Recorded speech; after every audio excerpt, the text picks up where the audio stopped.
good and close. Yeah.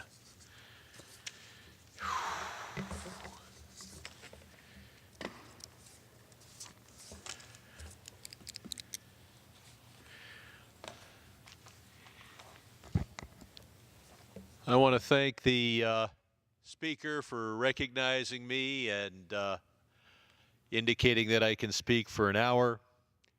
You know, we get caught up in so many issues here that we sometimes don't explore them in depth. And with an hour, I plan to look in depth first at the president's trade policy toward China and then toward the Republican tax bill. The president is meeting again with President Xi of China. They'll put out a beautiful joint statement. They'll pose for photographs. And, you know, there'll either be a business deal or two to announce. You know, these are the two largest economies in the world. They involve tens of trillions of dollars. And so every month, a few big things happen that are bad and one or two big things happen that are good. There's always a particular business deal that you can package and wrap as a photo op. But the fact is that we have to look at the overall trading relationship. And the trading relationship is this.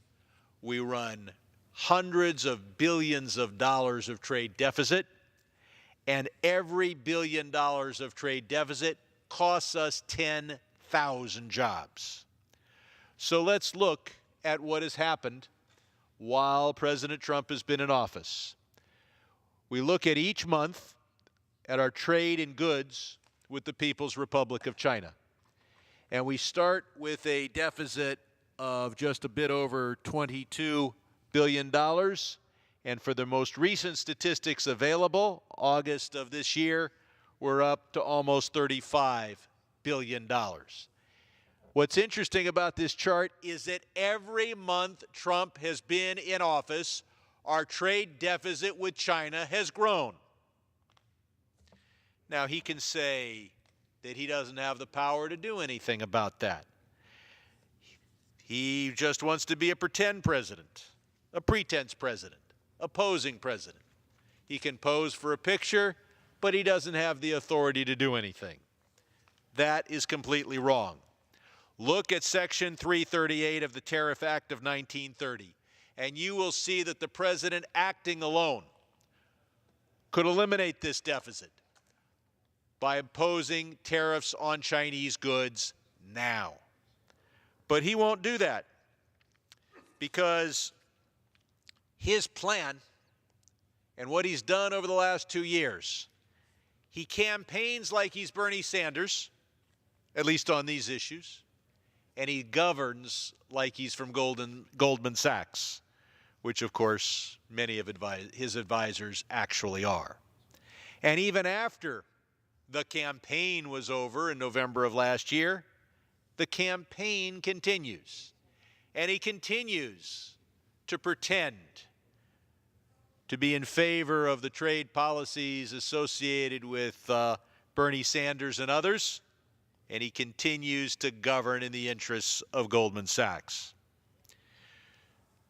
Now, this chart does not reflect services because services trade between the United States and China is not available on a monthly basis, but the trend would be exactly the same. Huge growth in the deficit month after month after month after month, February, March, April, May, June, July, and August of this year, and likely to continue for the other months that the president continues to serve and that statistics become available. Now, we're told perhaps that it's okay to give away all these American jobs because we need Chinese help to deal with North Korea. Let's see how that's working out. The president, prior to this trip, had met with President Xi twice. Now we have a third meeting. After those first two meetings, the North Korea explodes a hydrogen bomb and tests a missile capable of reaching major cities in the mainland of the United States, all with the acquiescence of the Chinese government. So whether you're concerned with our national security or whether you're concerned with jobs and trade policy, we can no longer have a president who poses and pretends and ignores the statutory authority that he has on laws that have been on the books since the 1930s. Now let's talk about the Republican tax bill. This is a bill which will raise taxes on millions of middle-class families. Now, it gets worse in a few years. There's a bit of a bait and switch. They'll want to tell you, just look at how this bill will affect your tax return in 2019. Well, if you plan to still be alive in 2027, take a look at the effect it's going to have then. Let's look at middle-class families. Not the poorest 20% in our country, not the richest 20%, that middle 60%. Roughly 30% of those families in the middle class are going to see a tax increase on their 2027 tax return. And that tax increase is calculated at an average of $1,300 per family. Well, let's look at the individual provisions to see how fair they are to middle-class families. First, right off the bat, they take away the personal exemption, which on next year's tax return, the first year that this new bill would be effective, is worth $4,150 per person in your family. That's nearly $21,000 for a family like mine of five. They take away $21,000 of deductions, even from the poorest families in America and from every middle-class family as well. Now, they say they're going to replace that with a child tax credit, but if your children are over age 16, that credit is limited to a few $100s next year, and then they make it zero 5 years from now. So if your kids are going to turn age 17 sometime in the next 5 years, they've got your name on this bill. And they also do increase the standard deduction. But tens of millions of Americans don't even take the standard deduction. They choose to itemize their deductions.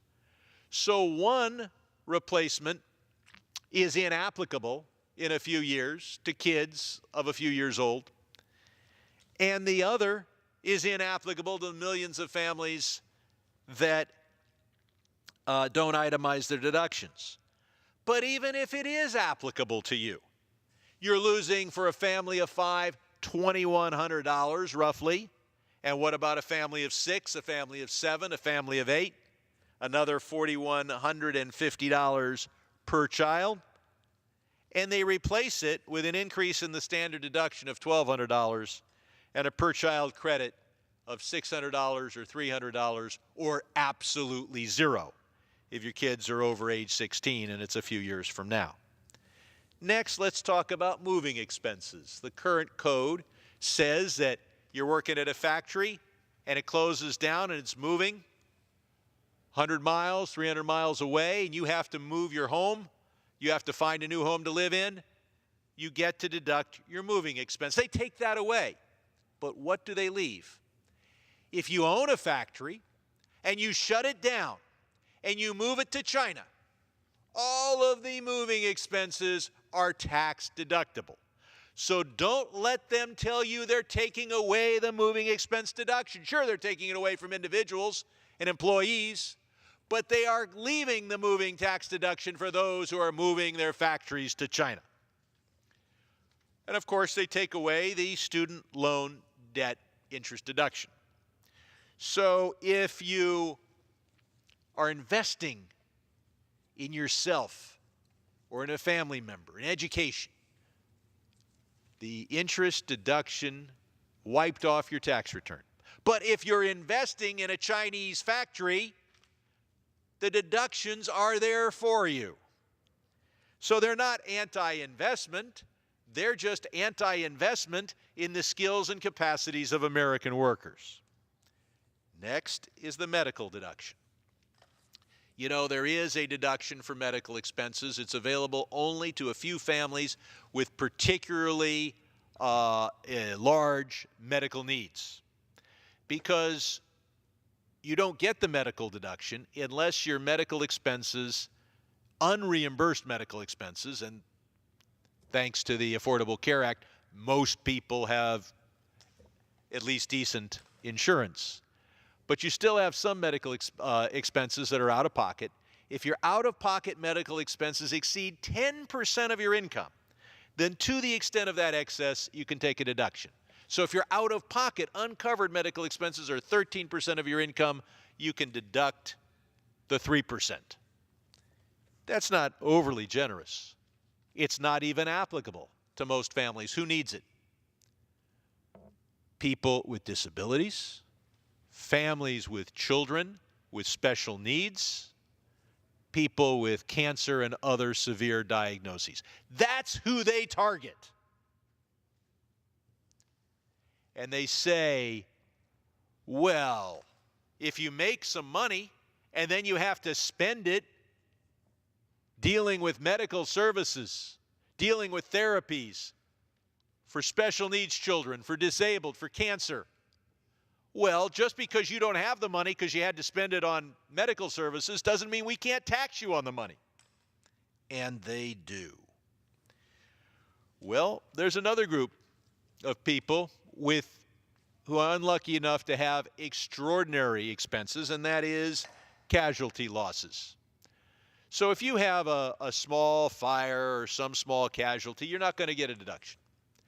The deduction applies only when your casualty losses exceed 10% of your income, and then only to the extent that they exceed 10% of your income.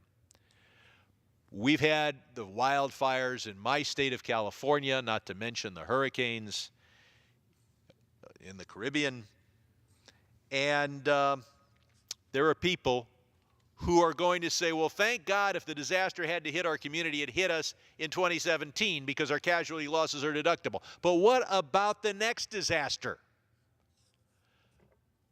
People with uninsured, out-of-pocket losses exceeding 10% of their income will not get a deduction. Here's the Republican response. They say, look, if it's an enormous disaster that happens to take your house and the CNN cameras are there, then your congressional delegation can come beg for a special tax rule for those affected by that disaster.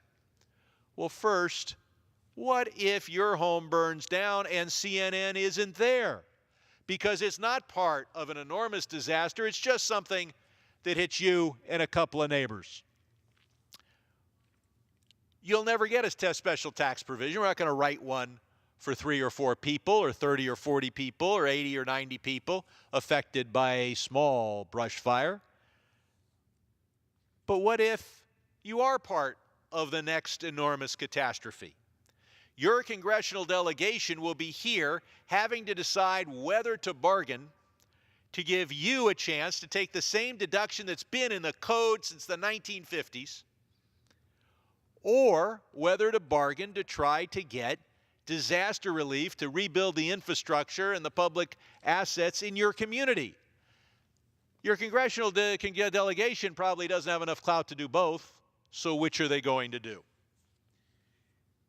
It is clearly wrong and unfair to tax people on that portion of their income that they have to use to deal with a truly extraordinary casualty loss. But there's another provision. This one hasn't been talked about much, and that is the way in which they index code provisions for inflation. There's some of the provisions they don't index at all. So they say, well, you can take your property tax deduction and itemize it as long only the portion up to $10,000. Well, $10,000 sounds like a lot of money, but they don't index it. So what about 10 years from now? What about 20 years from now? You say, well, I won't be in my house 20 years from now. Yes, but the person you sell your house to will be there. And if they say, my God, all the prices are higher, all the wages are higher, all the taxes are higher. That $10,000 limit on property taxes means I basically can't deduct but half my property tax bill. That will be factored into the price of your house. So, as to the things affecting home ownership, no indexing. Everything that looks big now gets smaller and smaller every year as a result of inflation. And oh, by the way, this tax bill is going to cause more inflation. But then there are other provisions where they say they're keeping the indexing, but they change from CPI indexing to chained CPI indexing. What does that mean?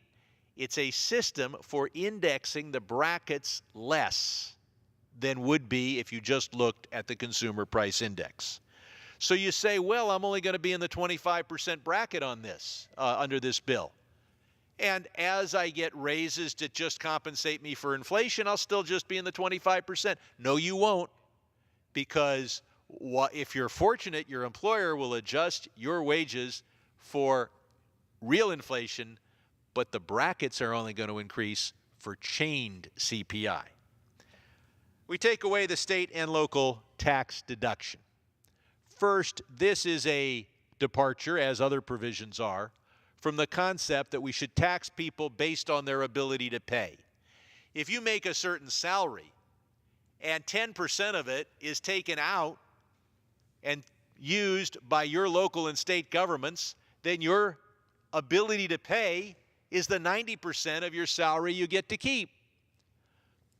But they don't want to tax you on what you keep after state and local taxes. They want to tax you on the money that has already been spent on taxes. The effect of this is not just on the middle class families who are going to lose the tax deduction on their return and be taxed unfairly. Because if you read what is put out by the right-wing think tanks, they say, we know why we're pushing this state and local tax deduction elimination. Because that will create a political atmosphere where states like California and New York and New Jersey will slash the amount of money that they spend on things like public service, public safety, and education. And so we won't just be affecting the people who are not taking the tax deduction. We'll be turning to poorer families and lower middle class families who depend upon public schools, and will just cause a political situation where less money is spent on local education. So this doesn't just affect those who it affects on their tax return. This affects everyone who lives in the community. Now, they, as I've alluded to before, take away a big chunk of the home mortgage deduction, particularly to the person you'd sell your house to later. So if you sell your house, and God knows what the inflation rate will be, it may be significant, it may be $500,000, doesn't sound like a whole lot of money then, even though it does sound like a big chunk of money now. I remember when $50,000 for a home was thought to be a very high price. So anyway, the home mortgage deduction, limited for that buyer to $500,000 of mortgage. And the property tax limited to $10,000 of property tax. What effect is this going to have on the ability to sell your home, which in many parts of the country is your whole nest egg? People in my part of the country pay a big mortgage payment every month, and they have equity in their home. And maybe they can retire because they've got 20, 25% equity in their home. Well, yesterday, before the Financial Services Committee, we had testifying Mark Zandi, one of the leading economists in this country, who the head of the economics operation at Moody's Analytics. And he said that in major metropolitan areas like the one I represent, we're going to see a double-digit decline in home values as a result of this bill. A lot of that is the limit on home mortgage deduction and the property tax. There are other elements of this bill that also adversely affect home prices. Double-digit decline.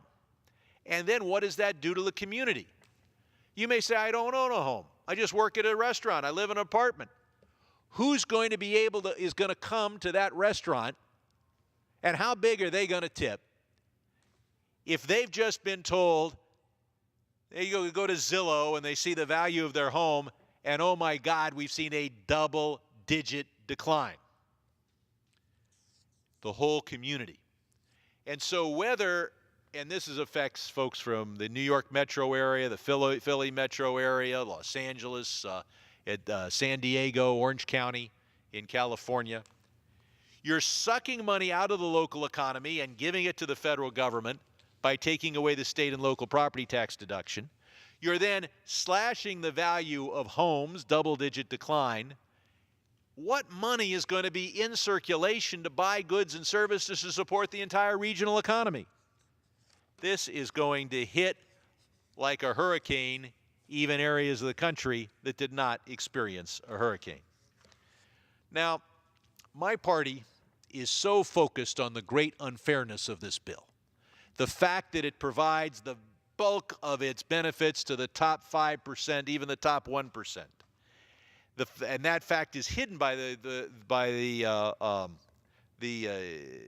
anomaly that most of the economic projections of this bill don't even look at the repeal of the estate tax. They only look at the income tax provisions. You can't just exclude a whole chunk of this tax bill in analyzing it.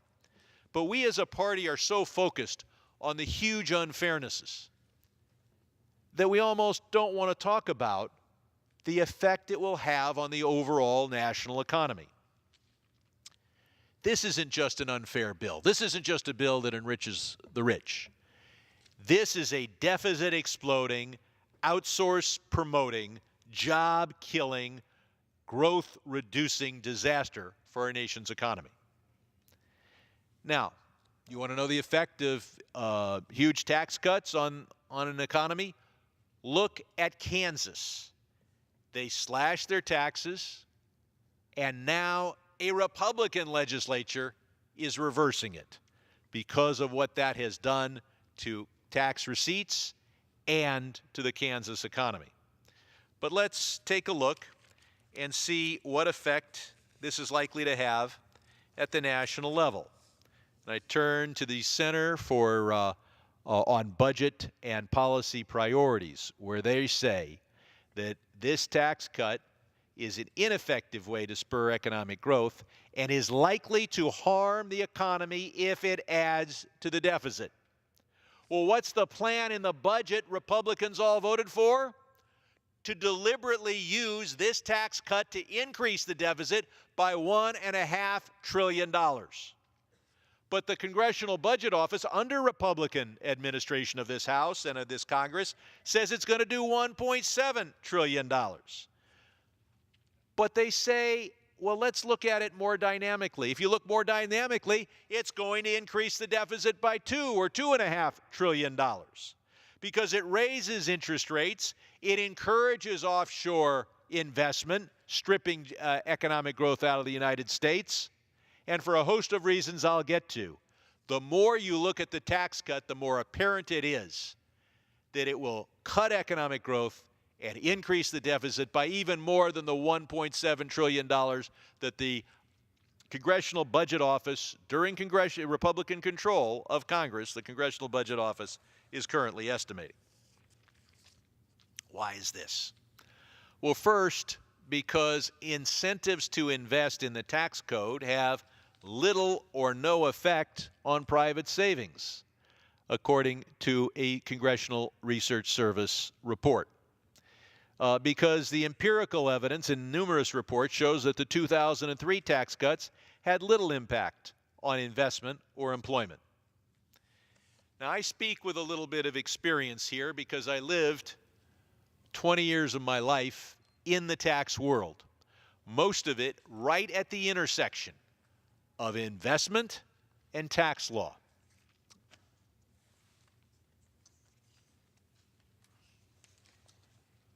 I sat with families and charged them a large amount per hour to describe what the latest tax law said and what investments, what effect it would have on different investments.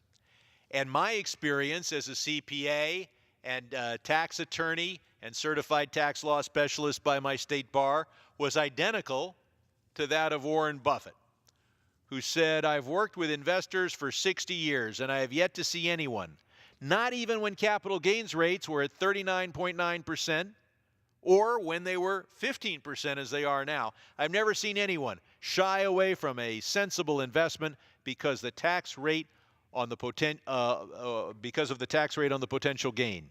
People invest to make money, and potential taxes have never scared them off."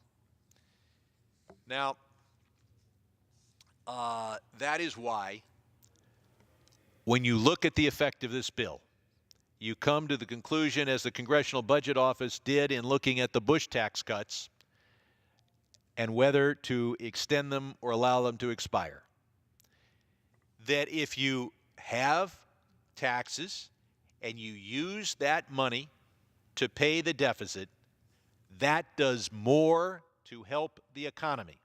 It is more important to fight the deficit than it is to tell various families, often at the very high end, that they get a tax cut. Well, let's look at American economic history. I've designed this chart here, and I focused it only after the 1986 tax cut, for which Ronald Reagan is famous. There were many things about our economy back in the early 80s and the 70s and 60s that aren't relevant today.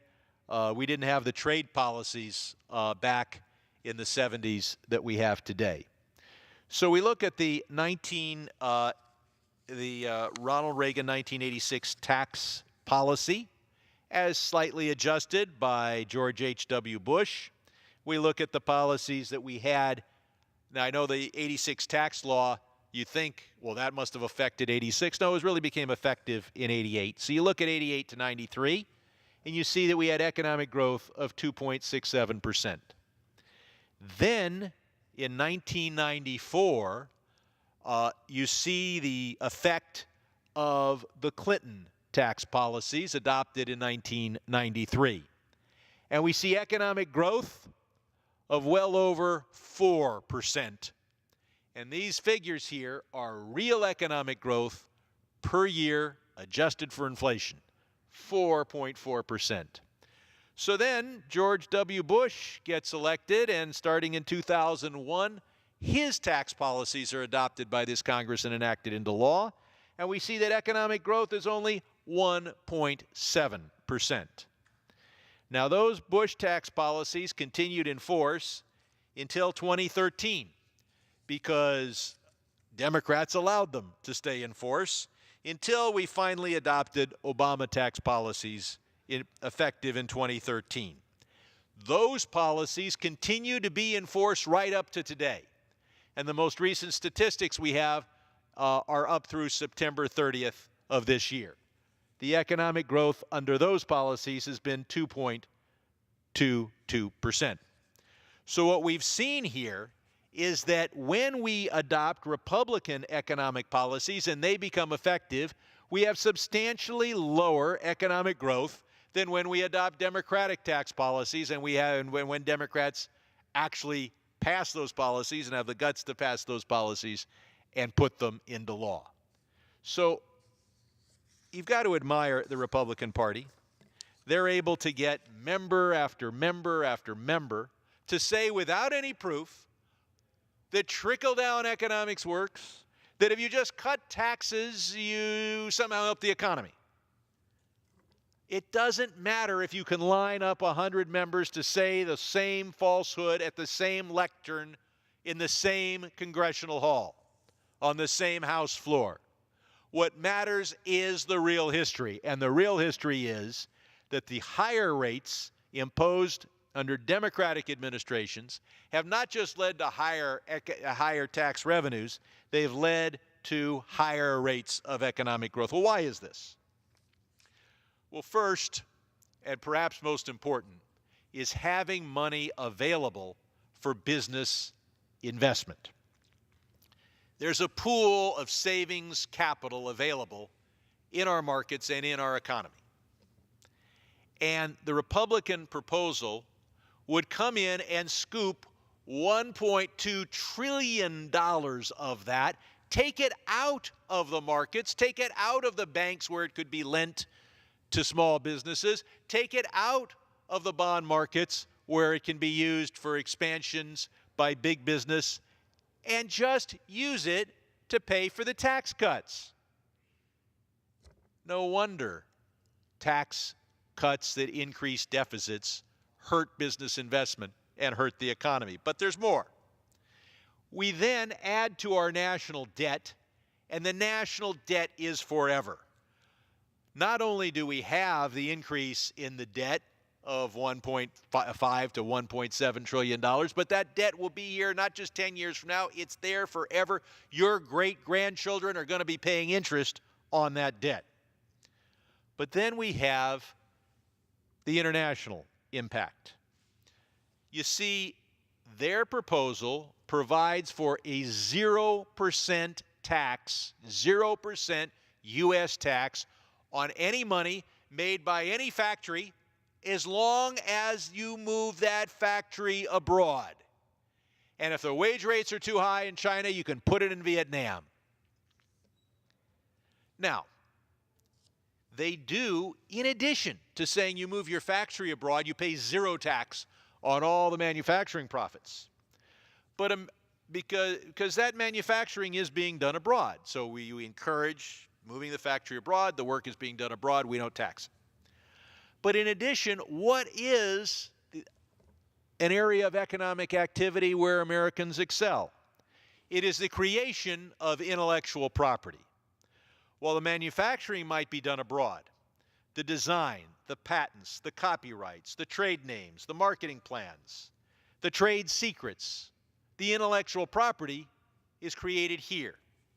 But under this bill, not only the profit you make on the foreign factory, but the profit you make from all that intellectual property can pay almost a 0% American tax if you just take that patent and put it in a file in the Cayman Islands. Now, I don't want to say that our current system for taxing international transactions is anything that we can be proud of. The present system, if you make money in a U.S. factory, has a tax of 35%. You make it in a foreign factory, we also have a tax of 35%, but you can defer it. So right now, if you're just trying to decide where to put the factory, you've got a tax in the United States that you actually have to pay, and a tax on a factory abroad that you'll pay eventually. Well, what do? They take that 35% eventually tax and turn it into a 0% forever tax. How much more incentive could they provide to move American factories overseas? Now, the present system also has a problem in that you can defer tax only on the money you keep offshore. So their solution is to say, well, bring it onshore, we'll provide a little tiny tax on it, and then all the money you've made overseas the last 10 or 20 years, no U.S. tax. And at least the money gets repatriated. Democrats are anxious to work with Republicans on repatriation. They could probably get a more Republican plan adopted than one that I would endorse in this speech. But why not tax the unrepatriated money?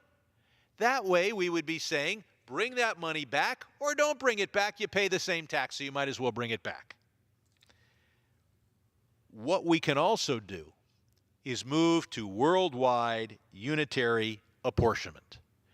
Eliminate all the tax games, and most of them are international. Eliminate all the reasons to move factories abroad. And generate another $1 trillion every 10 years for our Treasury. That's the system that we ought to be moving to. I'm not here to say our present system is wonderful. I'm here to say that we should not adopt the Republican system because it moves us even further away from what would be a fair system that would not encourage offshoring. Another way in which we're affected internationally is that this tax bill would change currency values, change the exchange rate between the euro, the yen, the Chinese currency, renminbi, and other currencies around the world in a way that will encourage Americans to import and discourage those abroad from buying our products. Just another economic harm. Another economic harm is touted by the conservative supporters of this policy. They say that by cutting taxes, we'll get the federal government and state and local governments to spend less money on infrastructure and education. Well, if you want to ask what is it that makes a country wealthier than others, it's first and foremost the education of its workers, and then second, the infrastructure that's available to productive activity. In addition, as I mentioned before, they're going to cut the value of homes nationwide, most pronounced in the major metropolitan areas. What does that do to middle-class spending, which drives our economy? It drives that middle-class spending down. Who's going to go out to a restaurant if you've just been told that you've had a double-digit decline in the value of your home? This bill will also cause higher interest rates because the federal government's going to be borrowing another $1.5 trillion to $1.7 trillion. Now, so there is a difference between me and my party leadership. They say that the main reason to vote against this bill is that it is unfair by giving huge tax breaks to the top 1% and increasing taxes for millions of American families. I say you should vote against this bill because it's a deficit exploding, outsourcing, promoting, job killing, economic growth depressing bill. But I think we'll agree, whether you vote against this bill because it's unfair or you vote against this bill because it's bad for our economy, you will be performing an important service to our country. But let me not neglect the fact that if you vote that the bill isn't totally without being useful to somebody, it will reduce taxes for the Donald Trump family by over $1 billion in estate tax and tens of millions of dollars in income tax. But maybe that's not enough for you. Look at what it will do for the Koch brothers, far more than it will do for the Trump family. So if that's important to you, if that's the result you want to achieve, then vote for the bill. I think I want to thank the Speaker for the opportunity to speak this long, and I will have a motion to make as soon as I find it on these papers, or just say that I move that the what? I've been asked by staff to wait 1 second. Gentleman yield back. The gentleman yields back. The chair lays before the House the following enrolled bill. What? H.R. 3243, an act to amend Title 40 United States Code to eliminate the sunset of certain provisions relating to information technology, to amend the National Defense Authorization Act for fiscal year 2015 to extend the sunset relating to the Federal Data Center Consolidation Initiative, and for other purposes. Now, does the gentleman have a motion? Does the gentleman have a motion? I do indeed. And that is a motion that we adjourn to the appropriate time. The questions on the motion to adjourn, those in favor say aye. Those opposed, no. The ayes have it, the motion's adopted, and accordingly the House stands adjourned until 9 a.m. tomorrow. All done?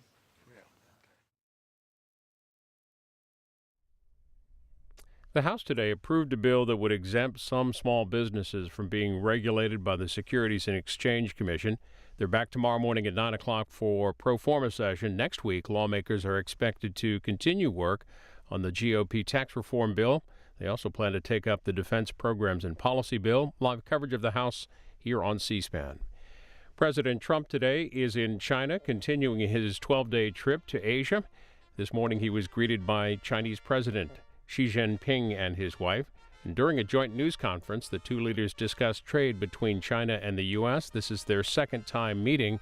The two met when China's president visited President Trump at Mar-a-Lago this past April.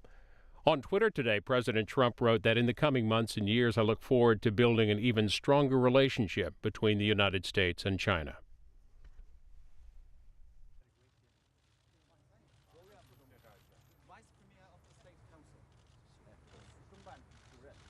Director of the General Affairs Office of the CDC Central Committee, Vice Chairman of the National People's Congress.